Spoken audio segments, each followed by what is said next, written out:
ವಿಜಯ ಕರ್ನಾಟಕದ ಸಮಸ್ತ ವೀಕ್ಷಕರಿಗೆ ನನ್ನ ನಮಸ್ಕಾರ. ನಾನು doctor Thirumalesh K Reddy, Aster CMI ಆಸ್ಪತ್ರೆಯಲ್ಲಿ ಆರ್ಥೋಪೆಡಿಕ್ ಸರ್ಜನ್, ಅದರಲ್ಲಿ ಜಾಯಿಂಟ್ ರಿಪ್ಲೇಸ್ಮೆಂಟ್ನ ಸೀನಿಯರ್ ಕನ್ಸಲ್ಟೆಂಟ್. ಹಿಂದಿನ ಸಂಚಿಕೆಯಲ್ಲಿ ನಾನು ನಿಮಗೆಲ್ಲ ಈ ಆರ್ಥರೈಟಿಸ್ ಬಗ್ಗೆ, ಸಂಧಿವಾತದ ಬಗ್ಗೆ ಸಾಮಾನ್ಯ ಮಾಹಿತಿಯನ್ನು ಕೊಟ್ಟಿದ್ದೆ. ಇಂದಿನ ಸಂಚಿಕೆಯಲ್ಲಿ ಈ ಅಡ್ವಾನ್ಸ್ಡ್ ಆರ್ಥರೈಟಿಸ್ ಇದ್ದವರಿಗೆ ಶಸ್ತ್ರಚಿಕಿತ್ಸೆಯ ಅವಶ್ಯಕತೆ, ಅದರ ಜೊತೆಗೆ ಮಾಡಿದ ನಂತರ ಅವರು ಅದರಿಂದ ಏನೆಲ್ಲ ಅಪೇಕ್ಷೆ ಮಾಡಬಹುದು ಅನ್ನೋದ್ರ ಬಗ್ಗೆ ಕೆಲವು ಸಾಮಾನ್ಯ ಮಾಹಿತಿಯನ್ನು ಕೊಡ್ತೇನೆ. ಈಗಾಗಲೇ ತಿಳಿಸಿದಂಗೆ ಈ ಅಡ್ವಾನ್ಸ್ ಸ್ಟೇಜ್ ಆರ್ಥರೈಟಿಸ್ ಬಂದವರಿಗೆ ಶಸ್ತ್ರಚಿಕಿತ್ಸೆಯ ಒಂದು ಸಕ್ಸಸ್ಫುಲ್ ಟ್ರೀಟ್ಮೆಂಟ್. ಸೊ ಅದರಲ್ಲಿ ಏನು ಮಾಡ್ಬೋದು ಅಂದರೆ, ಈ ಸವದಿರುವಂಥ ಕಾರ್ಟಿಲೇಜ್ ಅಂತ ಏನಿರುತ್ತೆ ಮಂಡಿ ಒಳಗಡೆ, ಅದನ್ನು ಕೃತಕ ಇಂಪ್ಲಾಂಟ್, ಈ ಆರ್ಟಿಫಿಷಿಯಲ್ ಜಾಯಿಂಟನ್ನು ಅಳವಡಿಸಿ ಆ ನೋವು ಹೋಗುವಂಥ ಶಸ್ತ್ರಚಿಕಿತ್ಸೆ ಇದು. ಈ ನೀ ರಿಪ್ಲೇಸ್ಮೆಂಟ್ ಅಂದರೆ ಪೇಷಂಟ್ ದೃಷ್ಟಿಯಿಂದ ಕೆಲವು ಸಲ ಅದರ ಬಗ್ಗೆ ಈ ಸರ್ಜರಿ ಮಾಡಿಸಿಕೊಳ್ಳೋದಕ್ಕೆ ಈ ಹಿಂಜರಿಕೆ ಇರುತ್ತದೆ. ಅದು ಕೂಡ ಸಹಜ. ಕಾರಣ, ಸರ್ಜರಿ ನಂತರ ನನಗೆ ಸರಿ ಹೋಗುತ್ತದಾ, ನನ್ನ ತೊಂದರೆಗಳು ನಿವಾರಣೆ ಆಗುತ್ತದಾ ಇಲ್ಲವಾ, ಅಥವಾ ಸರ್ಜರಿ ಮಾಡಿದ ನಂತರ ಅದರಿಂದ ನನಗೇನಾದರೂ ತೊಂದರೆಗಳಾಗುತ್ತದಾ ಅನ್ನೋದ್ರ ಬಗ್ಗೆ ಈ ಅಂಜಿಕೆ ಮತ್ತು ಹೆದರಿಕೆ ಇರೋದು ಸಹಜ. ಈ ನೀ ರಿಪ್ಲೇಸ್ಮೆಂಟ್ ಅನ್ನೋ ಸರ್ಜರಿ ಸುಮಾರು ದಶಕಗಳಿಂದ ಮಾಡ್ತಿರುವಂಥ ಸರ್ಜರಿ. ಈ ಟೆಕ್ನಾಲಜಿ ಬೆಳೆದಂಗೆಲ್ಲ ಅದು ರಿಸ್ಕ್ ಫ್ಯಾಕ್ಟರ್ಸ್ ಅಂತ ಏನಿರುತ್ತೆ ಅದು ಅತ್ಯಂತ ಕಡಿಮೆ ಮಟ್ಟದಲ್ಲಿ ಇರುವಂಥ ಸರ್ಜರಿ. ಸೊ ಮಾಡಿಸಿಕೊಂಡದ ನಂತರ ಪೇಷಂಟಿಗೆ ನಡೆಯುವಂಥ ಕೆಲಸಗಳು, ಓಡಾಡುವಂಥ ಕೆಲಸಗಳು, ಅವರ ವಯಸ್ಸಿಗೆ ತಕ್ಕನಂಥ ಸರ್ವೇ ಸಾಮಾನ್ಯವಾದಂಥ ಅಥವಾ ಪರ್ಸನಲ್ ಕೆಲಸಗಳು, ಡೇ ಟು ಡೇ ಆಕ್ಟಿವಿಟೀಸ್ ಮಾಡಿಕೊಳ್ಳೋದ್ರಲ್ಲಿ ಎಂಥದೇ ತೊಂದರೆ ಆಗುವುದಿಲ್ಲ. ಆದರೆ ನೀ ರಿಪ್ಲೇಸ್ಮೆಂಟ್ ನಂತರ ಕೆಲವರಿಗೆ ಕೆಲವು ಆಕ್ಟಿವಿಟೀಸ್ ಮಾಡುವ ಇಚ್ಛೆ ಇರುತ್ತದೆ. ಉದಾಹರಣೆಗೆ, ಈ ನೆಲದಲ್ಲಿ ಕೂತ್ಕೊಳ್ಬೇಕು ಅನ್ನೋ ಇಚ್ಛೆ ಇರುತ್ತದೆ. ಯಾವುದೇ ಕಾರಣಕ್ಕಿರ್ಬೋದು, ಪೂಜೆ ಅಂತ ಇರ್ಬೋದು, ಇಲ್ಲ ಅಡಿಗೆಗೆ ಅಂತ ಇರ್ಬೋದು, ಊಟ ಮಾಡಲಿಕ್ಕೆ ಇರ್ಬೋದು. ಕಾರಣ ಏನಾದ್ರೂ ನೆಲದಲ್ಲಿ ಕೂರೋ ಅಂಥ ಆಕ್ಟಿವಿಟೀಸು ಈ ಶಸ್ತ್ರಚಿಕಿತ್ಸೆ ನಂತರ ಹೆಚ್ಚಿಗೆ ಮಾಡ್ದಂಗೆಲ್ಲ ಅದರದ ಲೈಫು, ಈ ನೀ ರಿಪ್ಲೇಸ್ಮೆಂಟ್ ಸರ್ಜರಿಯ ಲೈಫ್ ಸ್ವಲ್ಪ ಕಡಿಮೆ ಆಗಬಹುದು. ಸೊ ಅದು ನೆನಪಲ್ಲಿರಬೇಕು.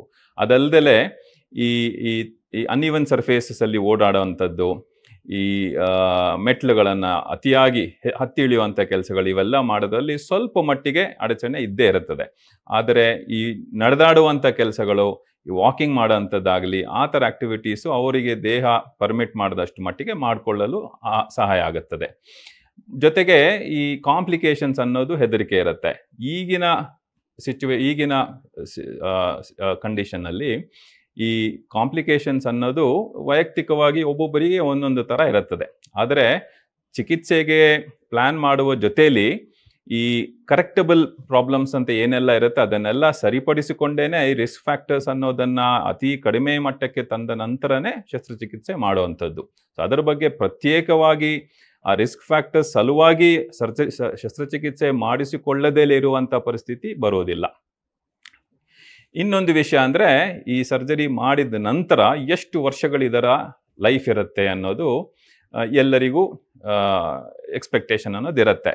ಸಾಮಾನ್ಯವಾಗಿ ಇಂದಿನ ಪರಿಸ್ಥಿತಿನಲ್ಲಿ ಈಗಿನ ಇದು ಅವೈಲೇಬಲ್ ಟೆಕ್ನಾಲಜಿ ಮತ್ತು ಇಂಪ್ಲಾಂಟ್ಸ್ ಬಳಸೋದರಲ್ಲಿ ಸಹಜವಾಗಿ 20 ರಿಂದ 25 ವರ್ಷ ಇದರ ಲೈಫ್ ಇರುವಂಥದ್ದು ಎಕ್ಸ್ಪೆಕ್ಟ್ ಮಾಡಬಹುದು. ಆದರೆ ಅಷ್ಟು ವರ್ಷಗಳಲ್ಲಿ ಒಬ್ಬ ಮನುಷ್ಯ ಸರ್ಜರಿ ನಂತರ ಏನೆಲ್ಲ ಆಕ್ಟಿವಿಟೀಸ್ ಮಾಡ್ತಾರೋ ಅದರ ಮೇಲೆ ಕೂಡ ಸ್ವಲ್ಪ ಮಟ್ಟಿಗೆ ಡಿಪೆಂಡ್ ಆಗತ್ತೆ. ರೂಟೀನ್ ಆಕ್ಟಿವಿಟೀಸ್, ಸಿಂಪಲ್ ಆಕ್ಟಿವಿಟೀಸ್, ಈ ನಾನ್ ಇಂಪ್ಯಾಕ್ಟ್ ಆಕ್ಟಿವಿಟೀಸ್ ಅನ್ನೋದು ಏನಿರುತ್ತೋ ಅದನ್ನೆಲ್ಲ ಮಾಡಿಕೊಂಡು ಈ ಮಾಡಬಾರದು ಕೆಲವು, ಅಂದರೆ ನೆಲದಲ್ಲಿ ಕೂರುವಂಥದ್ದಾಗಲಿ, ಗಂಟೆಗಟ್ಟಲೆ ನಿಲ್ಲುವುದಾಗಲಿ, ಪದೇ ಪದೇ ಪ್ರತಿದಿನ ಮೆಟ್ಲು ಹತ್ತಿ ಇಳಿಯೋದಾಗಲಿ, ಇಂಥವದನ್ನೆಲ್ಲ ಮಾಡದೇ ಇದ್ದರೆ ಸಹಜವಾಗಿ ನಾವು ಎಕ್ಸ್ಪೆಕ್ಟ್ ಮಾಡಿದಷ್ಟು ವರ್ಷಗಳು ಅದರ ಲೈಫ್ ಬರುವ ಸಾಧ್ಯತೆ ಇರುತ್ತೆ. ಕೆಲವರಿಗೆ ಬಿದ್ದು ಪೆಟ್ಟು ಮಾಡಿಕೊಂಡ್ರೆ ಅಥವಾ ತುಂಬ ವಯಸ್ಸು ಹೆಚ್ಚಾದಾಗ ಈ ಆಸ್ಟಿಯೋಪೊರೋಸಿಸ್ ಅಂತ ಆಗ್ಬೋದು, ಮೂಳೆಗಳು ಸ್ವಲ್ಪ ವೀಕ್ ಆಗ್ಬೋದು. ಅಂಥ ಸಿಚುವೇಶನಲ್ಲಿ ಕೆಲವು ಸಲ ನಾವು ಎಕ್ಸ್ಪೆಕ್ಟ್ ಮಾಡಿದ್ದಕ್ಕಿಂತ ಮುಂಚಿತವಾಗಿಯೇ ಅದರ ಫೇಲ್ಯೂರ್ ಕಾಣಬಹುದು. ಆದರೆ ಅದರಿಂದ ಯೋಚನೆ ಮಾಡುವಂಥ ಪರಿಸ್ಥಿತಿ ಸಾಮಾನ್ಯವಾಗಿ ಯಾರಿಗೂ ಬರುವುದಿಲ್ಲ. ಈ ಕೊನೆಯದಾಗಿ ಇಂದಿನ ಸಂಚಿಕೆಗೆ ಈ ನೀ ರಿಪ್ಲೇಸ್ಮೆಂಟ್ ಮಾಡುವ ವಿಧಾನಗಳು, ಅಂದರೆ ಯಾವುದೆಲ್ಲ ಥರದಲ್ಲಿ ಮಾಡಬಹುದು ಅಂತ. ಸಹಜವಾಗಿ ಹೇಳೋದಾದರೆ 3 ವಿಧಾನಗಳಲ್ಲಿ ಮಾಡ್ಬೋದು. ಒಂದು ಕನ್ವೆನ್ಷನಲ್, ಟ್ರೆಡಿಷ್ನಲಿ ಇಷ್ಟು ದಶಕಗಳಿಂದ ಮಾಡ್ತಾ ಬರುವಂಥದ್ದು. ಇನ್ನೊಂದು ವಿಧಾನ ಈ ಕಂಪ್ಯೂಟರ್ ನ್ಯಾವಿಗೇಷನ್ ಅಸಿಸ್ಟೆಡ್ ಅಂತ.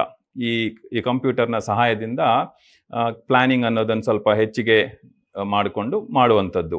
ಈಗ ಲೇಟೆಸ್ಟ್ ಟೆಕ್ನಾಲಜಿ ಅಂದರೆ ಈ ರೋಬೋಟಿಕ್ ನೀ ರಿಪ್ಲೇಸ್ಮೆಂಟ್. ಈ 3 ವಿಧಾನಗಳಲ್ಲಿ ಮಾಡುವಂಥದ್ದು. ಈ ಮುಂದಿನ ಸಂಚಿಕೆಯಲ್ಲಿ ಈ 3 ವಿಧಾನಗಳ ಬಗ್ಗೆ ಡೀಟೇಲ್ ಆಗಿ ಮಾಹಿತಿಯನ್ನು ಕೊಡ್ತೇನೆ. ನಮಸ್ಕಾರ.